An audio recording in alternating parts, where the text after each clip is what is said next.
nesse instante. Então, repetindo, né?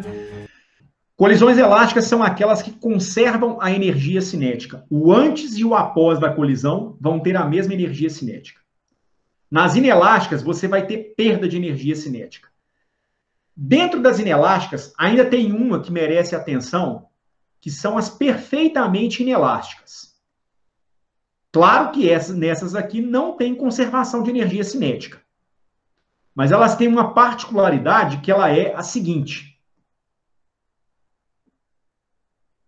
Normalmente você imagina um corpo parado e o outro corpo vai bater em cima desse em repouso. Quando a colisão é perfeitamente inelástica, o que estava em movimento para, o que estava parado começa a se movimentar. Então o objeto em movimento transfere todo o momento linear dele para o objeto que estava parado. Isso é que vai caracterizar uma colisão perfeitamente inelástica. Ok? Não é o caso do problema, porque aqui a colisão é elástica. Você tem, então, dois objetos. Um objeto com uma massa de 0,500 quilogramas.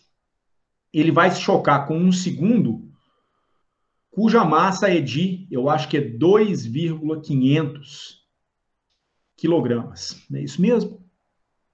2,50, né? 2,50 quilogramas. Aí, você tem uma corda que tem um comprimento L, que vale 0,70 centímetros. E a situação do problema é a seguinte. De novo, você tem uma situação inicial. Um antes. Nesse seu antes, você tem essa espécie de esfera. Ela está sustentada por uma corda colocada na horizontal, e essa corda tem um comprimento L. Essa corda é presa numa parede, e aí você vai abandonar esse objeto. Cá embaixo você tem um bloco. Esse bloco, então, é o que tem a massa M2. Aqui você tem a massa M1.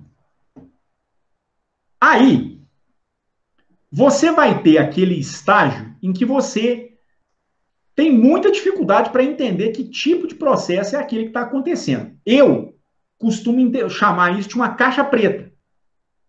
Exatamente porque você não tem muito acesso ao que está acontecendo aqui.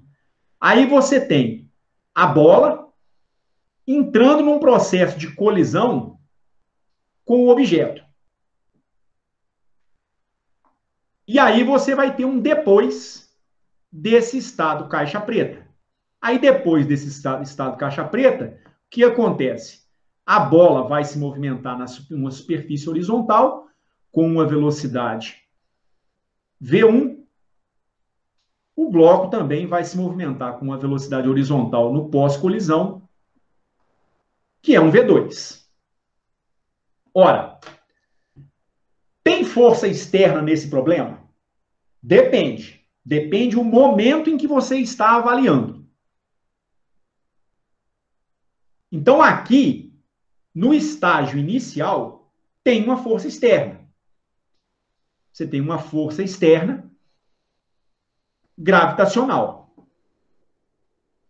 Aí, Isabela, você só conseguiria assegurar a conservação do momento linear se você colocasse a Terra no meio, enquanto o objeto vai se movimentando. Porque você abandona a esfera, o objeto começa a cair. Ele é puxado pela Terra. Se ele puxa a Terra para cima, aliás, se a Terra puxa o objeto para baixo, o objeto também puxa a Terra para cima. Aí o sistema, nesse episódio, seria formado pelas massas M1, M2 e a Terra. Só assim você conseguiria aplicar a conservação do momento linear nesse conjunto. Mas você não conhece nada a respeito do momento da Terra. Então você ressignificou o seu sistema e considerou apenas as massas, M1 e M2. Então tem força externa? Tem. O momento linear não vai se conservar. Nessa etapa, onde você tem esse estágio caixa preta, tem força externa? Tem. Tem o peso do bloco 1, da esfera 1 para baixo, tem o peso do bloco 2, tem a normal 1, tem a normal 2, tem a força que 2 exerce em 1 e tem a força que 1 exerce em 2. Essas forças que o 2 exerce em 1 e 1 exerce em 2 são forças de natureza interna, porque são forças geradas pelos componentes do seu sistema de partículas. Tem força externa? Tem, mas o efeito delas é desprezível. Porque o movimento na sequência não vai ser vertical. Então, as forças externas não produziram nenhum efeito no problema. Os objetos não vão se movimentar na horizontal?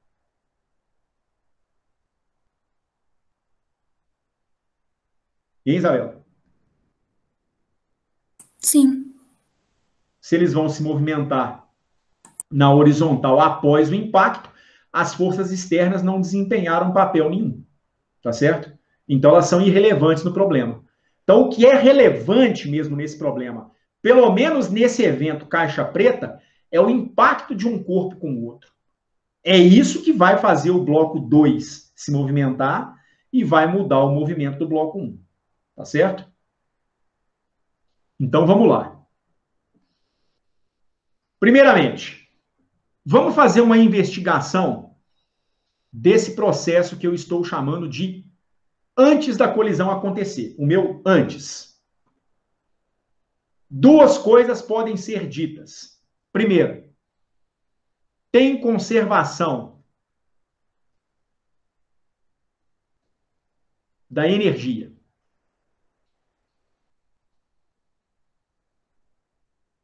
Mecânica.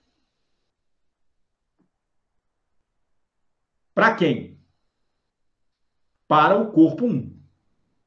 Você abandona o corpo 1 dessa posição inicial, que eu vou chamar de A. Quando ele vai chegar nessa posição B, desprezado o atrito, ele vai ter a mesma energia mecânica que ele tinha antes. Então, eu vou colocar um sistema de referência YX passando aqui no bloco 2. Vou colocar o eixo Y apontando verticalmente para cima, o eixo X apontando na horizontal. A origem está aqui.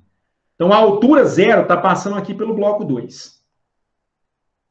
Então, para o corpo 1, você tem o seguinte. A energia mecânica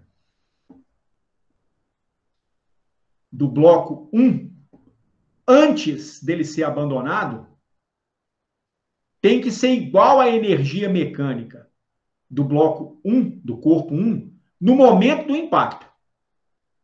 Ou imediatamente antes do impacto acontecer.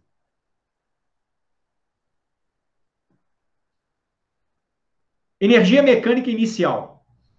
Meio da massa vezes a velocidade inicial do corpo 1 ao quadrado. Ele estava em repouso. Então, a velocidade inicial dele é 0. Mais energia mecânica do bloco, energia potencial do bloco 2. Bloco 1, perdão. M1 vezes G vezes a altura H que ele ocupa inicialmente. Ô, gente, ele vai descrever um arco de curva. Um arco de círculo. Se ele está preso nessa parede, nesse suporte, por um fio de comprimento L, que é 70 centímetros, quando ele chegar aqui embaixo, qual será a altura que ele vai ter em relação a esse bloco aqui? Para ele bater exatamente aqui em cima desse bloco, essa altura tem que ser 70 centímetros também. Concordam? Para ele descrever exatamente um arco de círculo. Concordam? Sim. Então, a gente tem que o H1 é igual àquele comprimento L. Isso tem que ser igual à energia mecânica do corpo 1 na hora que o impacto vai acontecer. Meio de M, velocidade do bloco 1 no momento do impacto, elevado ao quadrado. Mais mg vezes a altura final do bloco 1. Da esfera 1, melhor dizendo. Só que eu coloquei o meu nível de referência no bloco 2.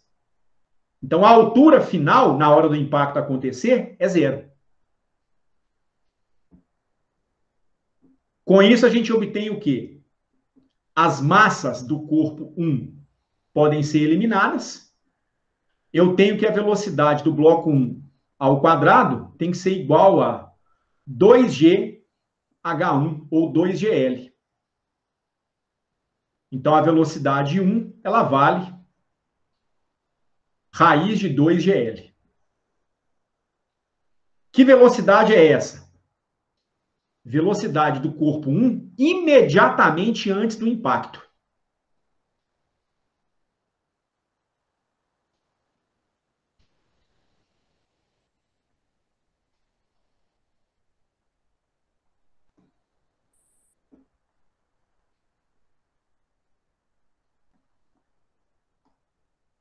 Aí vamos analisar agora essa coisa que separa, ou melhor, essa coisa que antecede o impacto e o que vem após o impacto. Você tem o objeto 1 se movimentando na horizontal, prestes a entrar em contato com o objeto 2. Aí tem mais uma pessoa pedindo para entrar no recinto. Você tem o objeto 1 na iminência de entrar em contato com o objeto 2. Qual será o momento linear desse conjunto antes do impacto acontecer? Ora, o momento linear antes do impacto acontecer é o momento linear do objeto 1, inicial, mais o momento linear do objeto 2, também antes do impacto. Isso aqui seria massa do objeto 1 vezes a sua velocidade v1 mais massa do objeto 2 vezes a sua velocidade v2, antes do impacto. Só que antes do impacto, o 2 está parado. A velocidade do 1 nós acabamos de obter. Ela vale a raiz quadrada de 2 vezes g vezes L, na direção I. Então, esse é o momento linear do seu conjunto antes do impacto acontecer. É um momento linear de movimento na horizontal. Que na hora que o bloco 1 vai bater no bloco 2, ele está se movimentando totalmente na horizontal. Ele não tem componente vertical de movimento mais.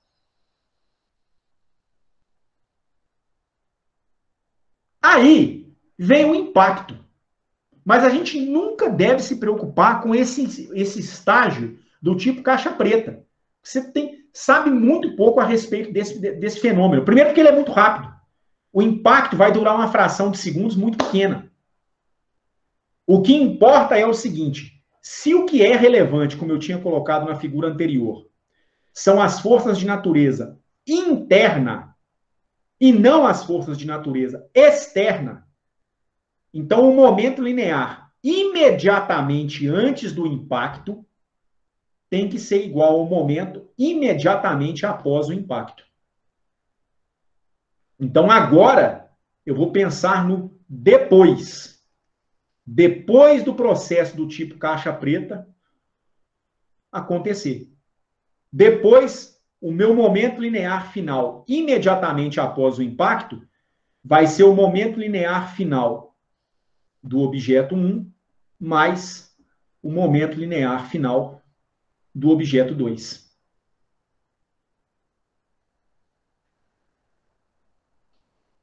Momento linear final é igual a massa 1 vezes a velocidade final do objeto 1, que não é exatamente uma velocidade final, porque eles vão continuar se movimentando.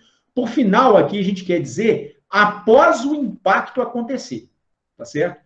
Acabou o caixa preta, aquele momento onde você sabe dizer muito pouco do movimento, isso você pode chamar de final. Mais a massa 2 vezes a velocidade final do 2. E aí, já que forças externas são desprezíveis, você pode invocar a conservação do momento linear. Só que a gente vai perceber que a conservação do momento linear ela vai ser insuficiente para resolver esse problema. Porque, vejam bem, da conservação do momento linear, o momento linear inicial antes do impacto acontecer tem que ser igual ao momento linear final, ou seja, depois do impacto acontecer. Antes do processo acontecer, você tem massa do objeto 1, raiz de 2G vezes o comprimento do fio na direção I. Então, vejam, antes do impacto acontecer, o momento é totalmente na direção I. Então, não dá para imaginar que o conjunto vai ter momentos nas direções J e K depois da colisão. Aí você vai ter massa 1 vezes a velocidade final do objeto 1 na direção I, mais massa 2 vezes a velocidade final do objeto 2 na direção I. E aí eu já até falo para a Isabela, já fazendo uma conexão com o problema anterior. Ô, Isabela, na hora que a gente determinar as velocidades finais da esfera e do bloco, muito provavelmente elas vão aparecer com sinal negativo, porque no impacto, na colisão, há uma tendência de um ir para frente e o outro ser recuado para trás. Mas eu não vou afirmar isso de imediato. Deixa a conta acontecer naturalmente, tá bom? Tudo bem? Tudo bem. Os Is podem ser eliminados. E aí vem o que eu tinha dito a respeito da conservação do momento por si só ser insuficiente. Como não foi dito nada a respeito das duas velocidades de esfera e bloco depois do impacto, você não sabe quanto vale a velocidade final V1 e você não sabe quanto vale a velocidade final V2. Então, essa equação aqui, ela apresenta duas incógnitas. Então, só com a conservação do momento você não conseguiria resolver esse problema. Mas o problema menciona que a colisão foi elástica.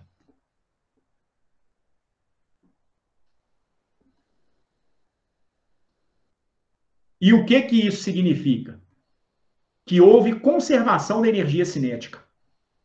Então, a energia cinética, antes do impacto acontecer, ela tem que ser igual à energia cinética depois do impacto acontecer, imediatamente após o impacto acontecer. Antes, eu tinha apenas o objeto 1 em movimento. Então, meio da massa 1 vezes a velocidade inicial do objeto 1 ao quadrado, que é a esfera, igual meio da massa 1 vezes a velocidade final após o impacto da esfera ao quadrado, mais meio da massa 2 vezes a velocidade final do objeto 2 elevado ao quadrado. Davi, o que você vai fazer agora, cara? Você tem uma equação para as velocidades após o impacto, que veio da conservação do momento linear, e tem duas incógnitas. O fato da colisão ser elástica te gerou uma outra equação, que por si só também não ajuda muito, porque ela também apresenta duas incógnitas. Mas agora você tem duas equações. Então você pode compor um sistema. E resolvendo esse sistema, você encontraria as velocidades VF1 e VF2. A massa 1, ela vale 0,500 kg. A massa 2, 2,50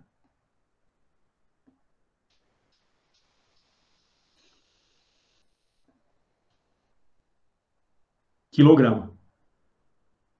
Ficaríamos, então, com o seguinte.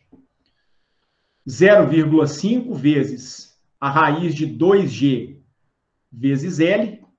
Lembrando que o L vale 0,70 metros, ou 70 centímetros. Então, o momento antes da colisão tem que ser igual a M1, que é meio, vezes a velocidade final VF1, mais 2,5 vezes VF2. A outra equação vai nos dar o quê? Meio vezes velocidade inicial 1 ao quadrado, 2GL. Isso tem que ser igual a M1, que é 0,5 VF1 ao quadrado, mais 2,5 VF2 ao quadrado. Esse sistema agora tem que ser resolvido nas incógnitas VF1 e VF2. Só para dar mais uma ajeitadinha nesse sistema, e aí depois vocês podem resolvê-lo, vale a pena nesse caso, porque as massas são múltiplas uma da outra, fazer uma divisão tanto na primeira equação por meio, quanto na segunda equação. Aí eu ficaria com o seguinte: raiz de 2GL, com L igual a 0,70, meio por meio vai dar 1. VF1 mais 5 VF2. E embaixo a gente vai ter 2GL igual a VF1 ao quadrado, aqui está errado, né? Não é VF ao quadrado, é VF2. VF1 ao quadrado, mais o meio é eliminado também, né? 2,5 por meio dá 5. Mais 5 VF2 ao quadrado. O que é o desejável nesse caso? A primeira equação é uma equação de primeiro grau. Ela é linear nas velocidades 1 e 2. A segunda é de grau 2. Ela vai com as velocidades elevadas ao quadrado. Então, ela é um pouquinho mais complicada. O ideal aqui seria isolar o VF1 ou o VF2 na equação mais simples. Então, eu vou isolar o VF1, que vai me dar menos trabalho. Isso aqui vai dar raiz de 2GL menos 5 vezes a velocidade 2. E esse resultado vai ser substituído na equação de baixo. Então, você vai ter 2GL, o L é conhecido, igual a VF1 ao quadrado. Raiz de 2GL menos 5VF2 ao quadrado. 5VF2, perdão. Tudo isso elevado ao quadrado. É a velocidade, é 1 ao quadrado. Mais 5VF2. Aí, Davi, você vai resolver essa equação para determinar dois possíveis valores do VF2. É uma equação de segundo grau, né? E aí é provável que você tenha dois possíveis valores do VF1 também. Porque deve haver a possibilidade de haver uma colisão em que o bloco e a esfera vão para frente na mesma direção e mesmo sentido, e uma possibilidade do bloco e a esfera se movimentarem em sentidos contrários. Por isso que esse problema deve ter duas soluções, tanto para o VF2 quanto para o VF1. Aí a ideia é resolver esse par de equações agora. Você extrai o valor do VF2 dessa equação do segundo grau, na sequência volta na equação mais simples do VF1 e obtém o valor do VF1. Lembrando que para isso o L tem que ser igual a 0,7 metros. Você entendeu o procedimento, Davi, em linhas gerais? Entendi, sim. Entendeu? Então, esse é um problema que deve ser resolvido com dois formalismos. Se você... É um problema de colisão. Colisões, naturalmente, você vai abraçar com a conservação do momento linear. Mas só com a conservação do momento, você não vai dar conta de resolver o problema. Como eu te mostrei aqui em cima, você vai cair num problema onde você vai ter uma equação e duas incógnitas. Mas a gente teve a tábua de salvação, que é a afirmação do enunciado, que a colisão é elástica.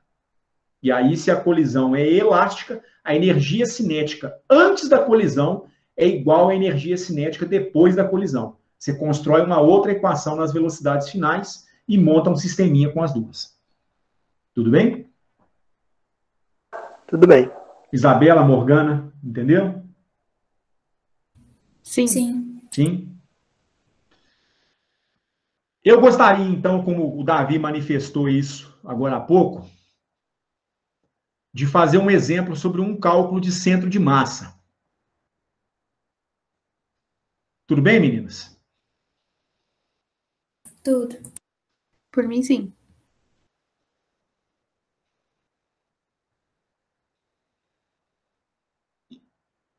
Cálculo do centro de massa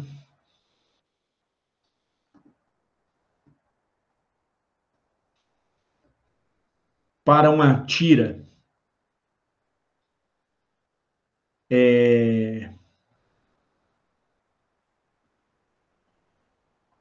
circular de abertura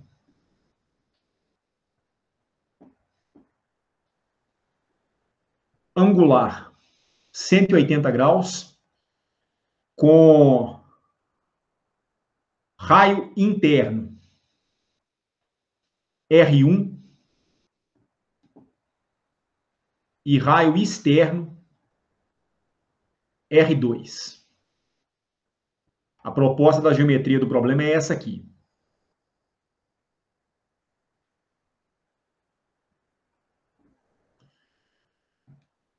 Digamos que o seu problema seja esse aqui. Tem uma tira como essa aqui.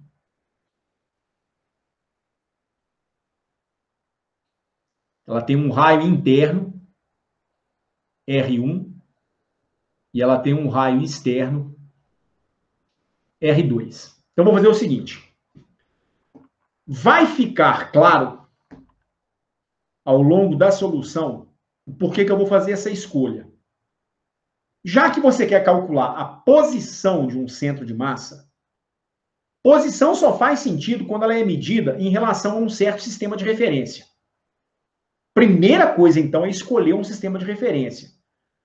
Vou escolher, então, o convencional, um sistema cartesiano XY, e eu vou colocar a origem coincidindo com o centro da tira. Então, eu vou desenhar a minha tira de tal maneira que metade da tira fica à esquerda e metade da tira fica à direita. Sabe por que isso? Já vou falar para vocês. Essa distribuição de massa, essa maneira como a gente distribuiu a massa da tira, ela é simétrica ao longo do eixo Y. Quer dizer, a mesma massa que eu tenho à esquerda, eu tenho à direita. Isso simplifica bastante meu cálculo. Por quê? Porque vai dar para mostrar que a coordenada vertical, aliás, a coordenada horizontal do centro de massa, ela vai dar zero. Porque a mesma quantidade de massa que eu tenho à esquerda do eixo X, eu tenho também à direita. Então, eu vou mostrar, mas eu já posso afirmar que a coordenada X do centro de massa ela vai dar zero. Simetria em torno de Y dá 0 para o centro de massa no eixo perpendicular, no caso X. Se a simetria fosse em X, o centro de massa ao longo do eixo Y ia dar zero.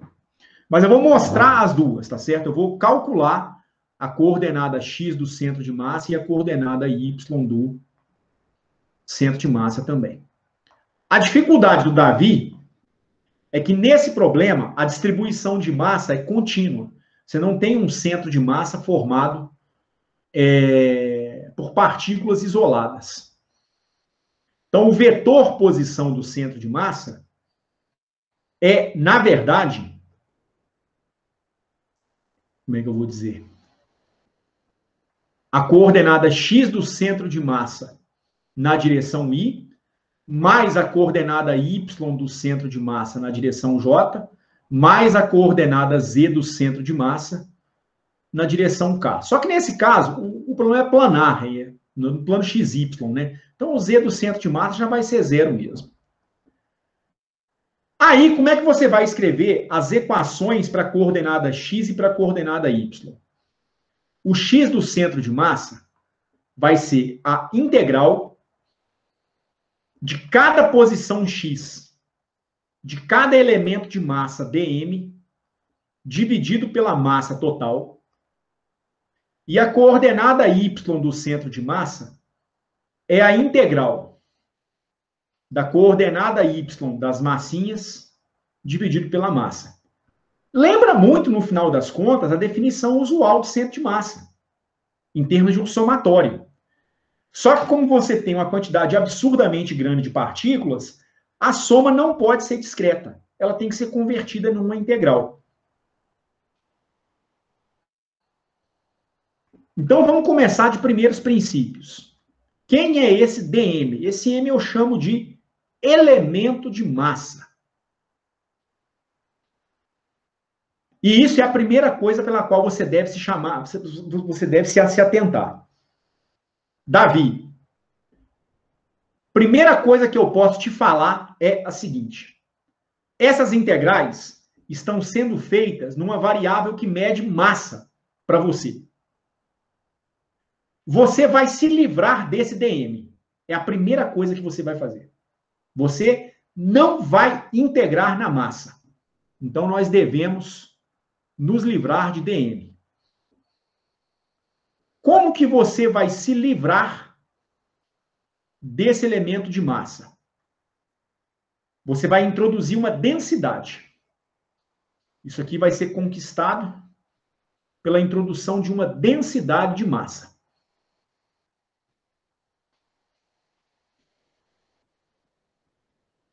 Aí, que tipo de densidade você vai introduzir? Vai depender do problema. Você tem uma densidade que a gente chama de densidade linear. Você tem uma densidade que nós chamamos de densidade superficial. E você tem uma densidade que a gente chama de densidade volumétrica. Então, uma costuma ser simbolizada pela letra grega lambda, a outra pela letra grega sigma, a outra pela letra grega rho. Tem diferença conceitual entre elas? Não. Todas medem concentração de massa no espaço. O que muda é a geometria. Quando você tem uma massa distribuída numa linha, você vai invocar uma densidade linear. Quando você tem uma massa numa área, você vai invocar uma densidade de superfície. E quando você tem uma massa num volume, você vai invocar uma densidade volumétrica. No nosso caso, Davi, qual tipo de densidade você acha que seria a mais adequada?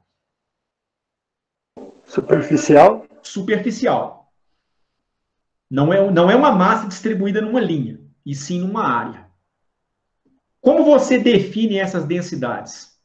O lambda é o elemento de massa dividido por um elemento de comprimento, um dx.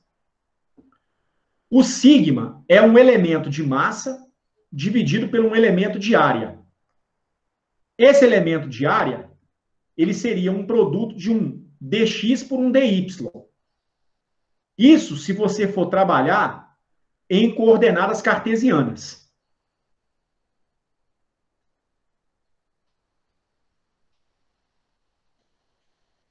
Eu vou te mostrar que não vai ser o mais adequado nesse problema. E o ρ seria um elemento de massa dividido por um elemento de volume.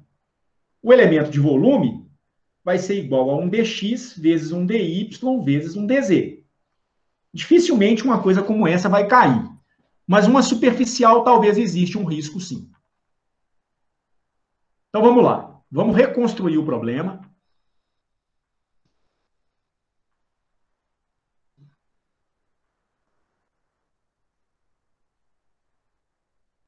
E aí, a primeira coisa que você deve fazer é o seguinte.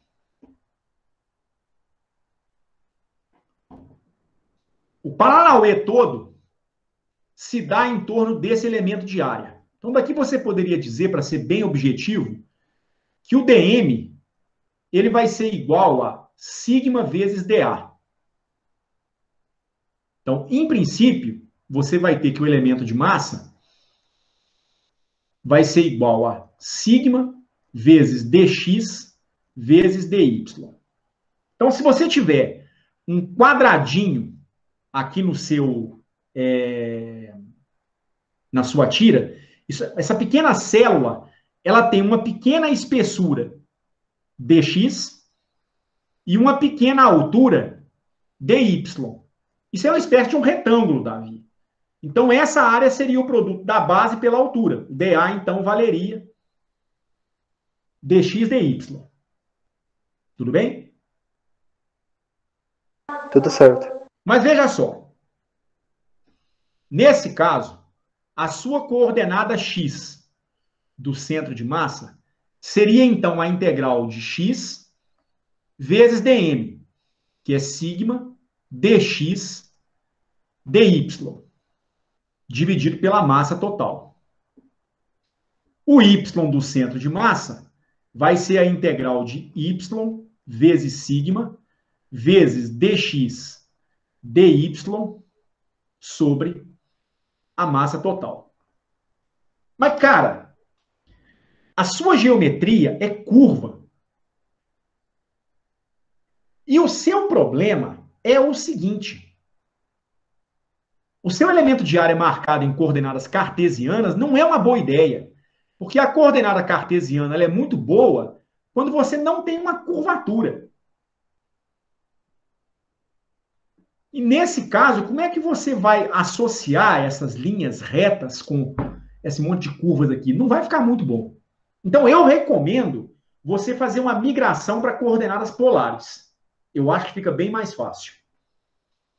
Então, eu vou tentar te mostrar como que você vai fazer a migração para coordenadas polares. Cara, esquece agora o elemento de área. Esquece ele.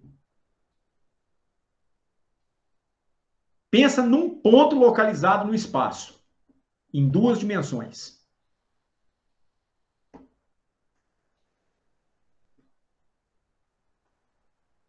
Normalmente, a gente marca esse ponto com uma coordenada x e uma coordenada y, não é verdade? Sim. Mas não é a única maneira de você localizar um ponto no espaço. Você pode marcar a posição desse ponto por meio do tamanho dessa linha R, e essa linha R, ela vale raiz de x ao quadrado mais y ao quadrado, pelo teorema de Pitágoras, e por esse ângulo θ.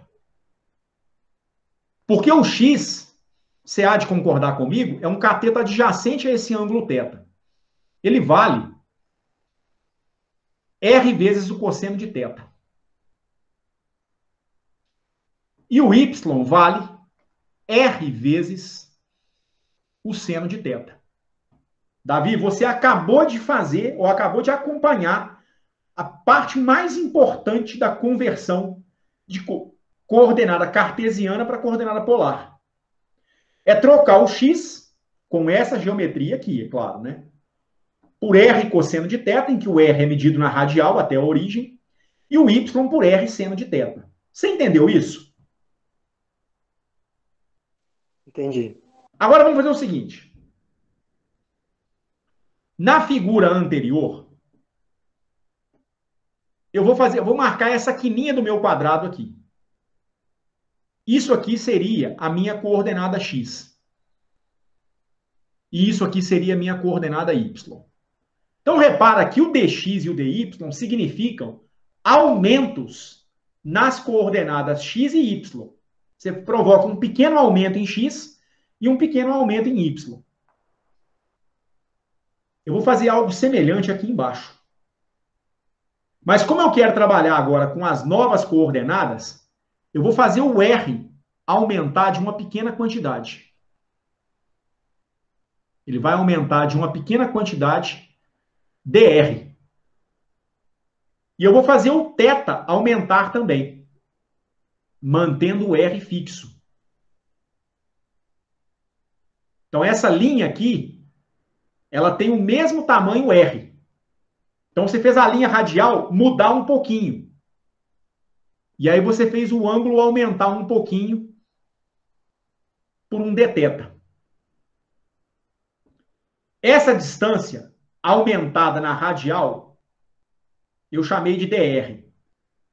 Ô, Davi, como é que eu faria para calcular essa distância aumentada aqui na direção angular, com o raio mantido fixo? Que é esse comprimento de curva aqui, aonde o raio é R e a abertura angular é dθ. Isso aqui é um tamanho ds. E se você entende isso aqui como uma espécie de um retângulo,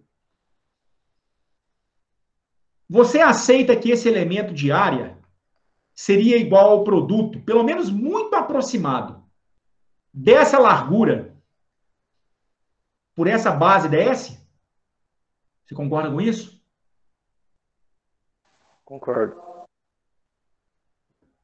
E você concorda que esse ds é igual a R vezes dθ?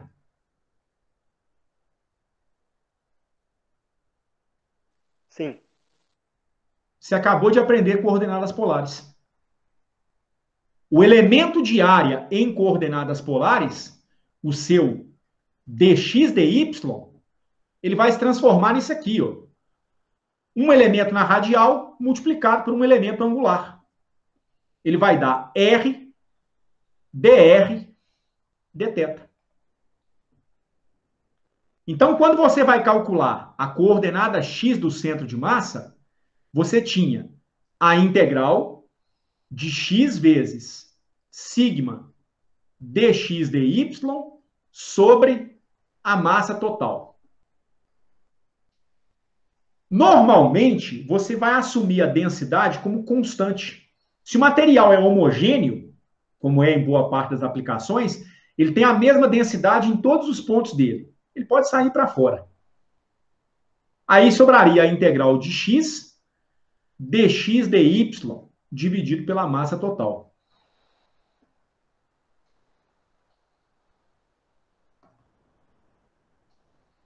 Isso dá a densidade sobre a massa vezes. Agora vem o bonito, o que você acabou de aprender em coordenadas polares.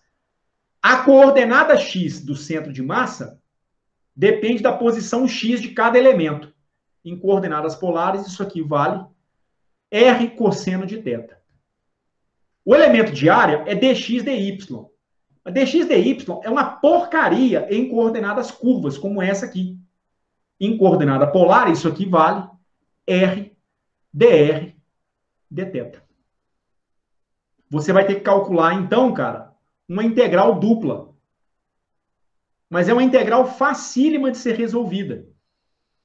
Você vai ter a integral de R vezes R, R ao quadrado, integrada em R, multiplicada pela integral do cosseno de θ dθ.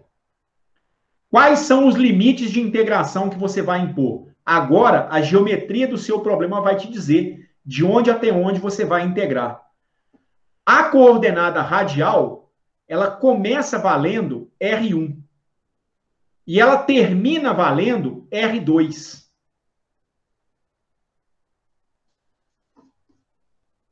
Então, na coordenada radial, os limites de integração vêm de R1 até R2. Até esse momento, você entendeu o que eu fiz? Entendi. E em θ, quais são os limites de integração que você vai impor?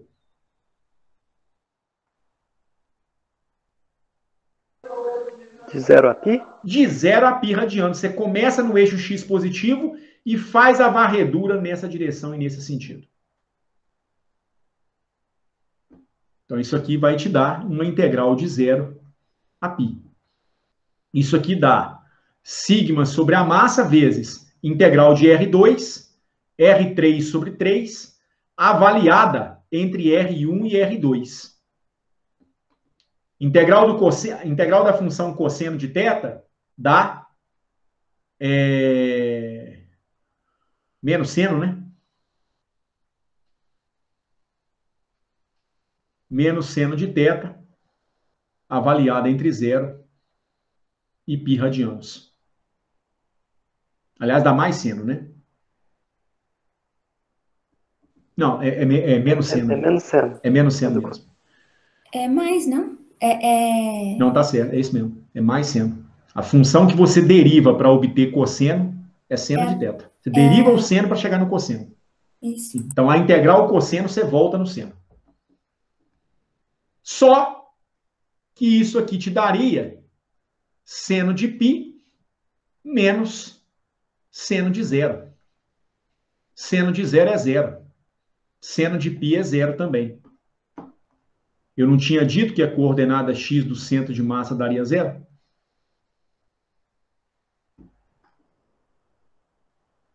Exatamente, é claro, nesse sistema de referência, né? O x está exatamente no meio da distribuição de massa. Tem metade da massa para um lado, metade para o outro. A coordenada x do centro de massa ela vai dar na origem, para o eixo x. Para o eixo y, não. Então, a coordenada y do centro de massa, ela vai ser a integral de y vezes sigma dx dy, dividido pela massa total. Isso aqui dá, supondo o sigma constante, sigma sobre a massa vezes a integral de quem? O seu y em coordenadas polares é r seno de θ. E o seu dx dy ele vai se transformar em r dr dθ. De novo, você vai cair numa integral dupla. Vai te dar sigma sobre a massa vezes a integral de R1 até R2 de R ao quadrado dr vezes a integral do seno de θ dθ de 0 a π radianos. Isso aqui dá sigma sobre a massa vezes integral de R2, R3 sobre 3, integral de seno de θ dá menos o cosseno de θ, avaliada entre 0 e π radianos. Essa não vai zerar. Essa aqui ela vai dar menos o cosseno de π menos o cosseno de 0 graus. Menos com menos vai dar mais. Cosseno de π é menos 1. Então, essa integral ela dá 2 como resultado. E essa aqui tem que ser feita de R1 até R2. Com isso, a coordenada y do seu centro de massa, ela vai ser igual...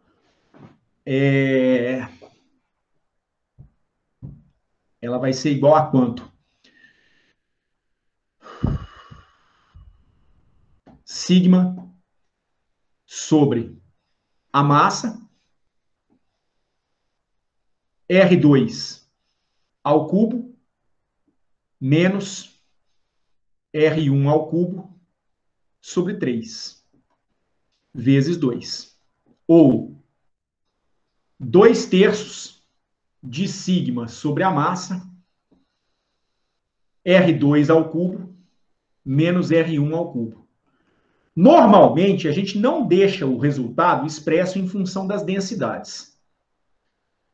Então, o que é costume fazer é a gente se livrar delas. Só que se o material é homogêneo, como em geral a gente vai supor, pelo menos numa disciplina como a nossa, você pode supor que o sigma é o elemento de massa sobre o elemento de área. Aliás, aqui tem um errinho, né? Porque aqui é ao cubo.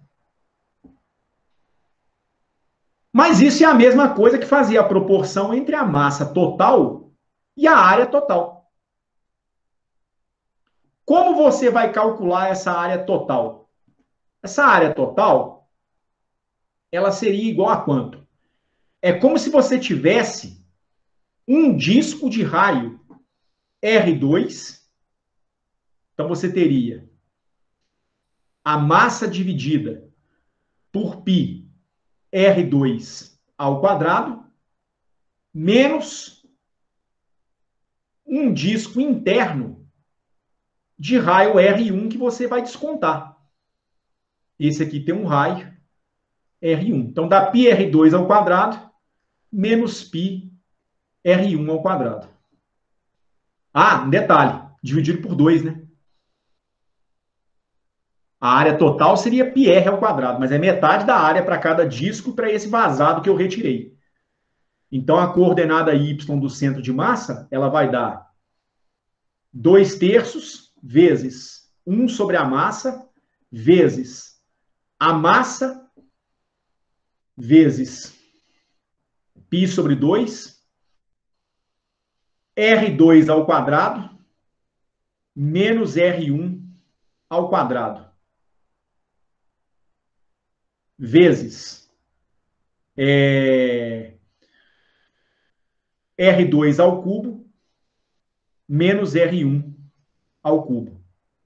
A massa é eliminada.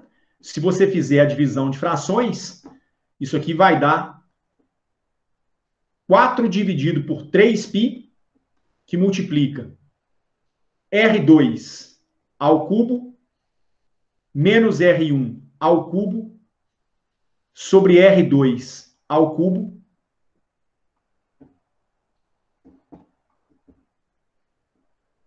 menos R1, aliás, ao quadrado, né? R2 ao quadrado menos R1 ao quadrado. Essa vai ser a coordenada do seu centro de massa. Vamos imaginar que o vazado não existisse, que ao invés de uma tira, eu tivesse metade de um disco. Ô, Davi, nesse caso, o R1 vai ser igual a quanto? 0. Então, se o R1 for igual a 0, isso aqui te daria, então, um semidisco. A coordenada do seu centro de massa vai ser 4 sobre 3π. Aí você vai ficar com R2 ao cubo dividido por R2 ao quadrado. Esse cubo racha fora com esse quadrado. A coordenada do seu centro de massa daria 4 vezes o raio dividido por 3π. E se por acaso eu tivesse uma linha curva ao invés de um semidisco? Quanto vai valer o R1 nesse caso?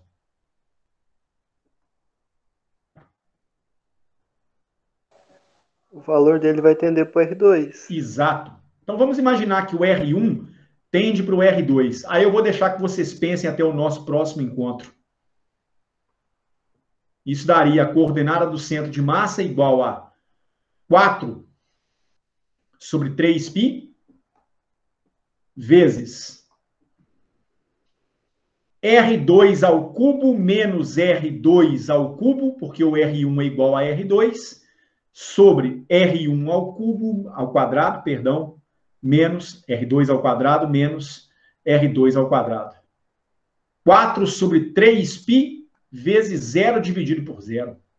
Quanto dá 0 dividido por 0?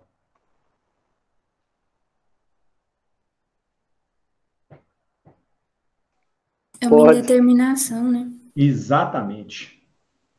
Isso aqui é uma indeterminação. Isso significa que talvez o processo não pudesse ter sido feito dessa forma. É que, na verdade, o que acontece é o seguinte, aí você tem uma alternativa.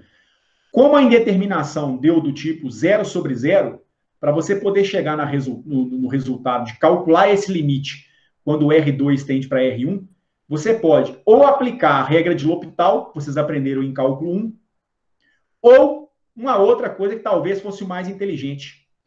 Se você tem apenas uma linha, não faz sentido fazer a integral em R. Porque o limite de integração superior e inferior é igual. Então, na verdade, a integral em R não existiria e você não trabalharia com uma densidade de massa superficial. Você ia trabalhar com uma densidade linear. Então, nesse caso, você vai ter apenas uma integral na coordenada angular. Você integra só no ângulo, sem integrar na radial, porque o raio está fixo. Então, não tem necessidade de integrar na coordenada radial. Acho que seria o mais objetivo a se fazer. Então, Davi, eu te proponho o seguinte. Tenta refazer esse problema agora, seguindo os mesmos passos em coordenadas polares, mas imaginando que você vai fazer a integral numa linha, curva. Então, o R vai estar fixo. Não vai precisar da integral em R. Tá certo? Você vai apenas fazer a integral na coordenada polar. Tenta fazer e ver se você vai chegar no resultado. Senão, você me manda um e-mail que eu te ajudo, ou então você aparece no próximo encontro, a gente faz outra vez. Mas esse que eu fiz, apesar da migração para coordenadas polares, que você está começando a aprender agora, você entendeu o processo? Ficou bem mais Oi? simples. Tentar interpretar daquela... Ficou bem mais simples. Da outra forma, eu estava um pouco meio confuso usando as coordenadas cartesianas. Não, em geometria, quando a geometria é curva, sai fora de coordenada cartesiana. Ou é coordenada polar, ou coisas que vocês vão ver mais adiante, como coordenadas cilíndricas ou coordenadas esféricas. Entendeu? Não faz sentido. Claro que dá para fazer em coordenada cartesiana, mas é muito mais difícil. Não tem necessidade. Eu diria que é burrice querer resolver um problema como esse em coordenada cartesiana. Dá para fazer? Dá. Mas a geometria, curva, mesmo que você tenha gasto essa mudança de variáveis, mesmo que você tenha redesenhado o elemento de integração, no meu entendimento, é muito mais simples analisar o problema dessa forma. Ficou claro, então? Sim. Beleza. Meninas, vocês conseguiram acompanhar? Sim, consegui. Tá, então tá bom.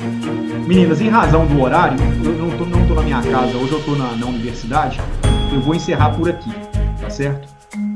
Continuem trabalhando.